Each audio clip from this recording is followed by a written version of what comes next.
ГСП онлайн. Городские новости сейчас. Суббота, 9:30, город-администрация. Чрезвычайное совещание по вопросу дома номер 3/16 по 40 лет Коми. 19 мая в нем отключили 2 газовых стояка. Время идет, а ремонтные работы начались только 29 мая. Заявка на ремонт после совещания появилась только 28 числа. Все предшествующие письма направлялись, не знаю, с просьбой или с требованием пустить газ.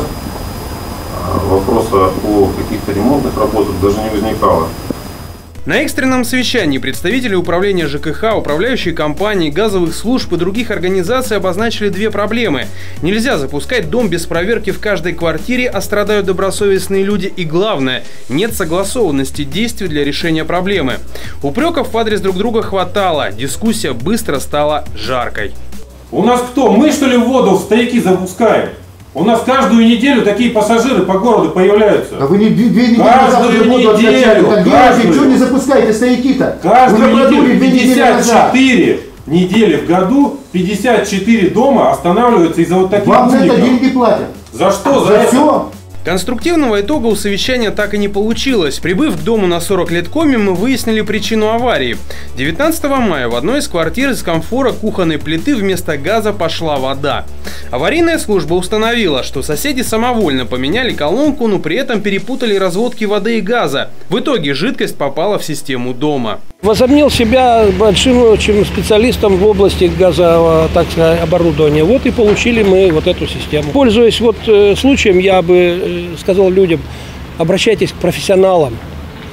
И причем не только к профессионалам, но к людям, которые уполномочены на это. 29 мая подача газа в дом прекратилась. Все стояки продули, чтобы избавиться от воды в трубах, но дом целиком не запускают. Представители газовых служб бескомпромиссны. Нужна поквартирная проверка. В случае ЧП утечка газа может спровоцировать катастрофу. Город-администрация настаивает провести опрессовку и запускать без хождения по квартирам. Вопрос: все ли жильцы готовы сотрудничать? На сегодняшний день складывается ситуация не только в этом случае, она имеет место быть по отношению собственников или потребителей в квартирах к своему газоиспользующему оборудованию и к доступу к нему.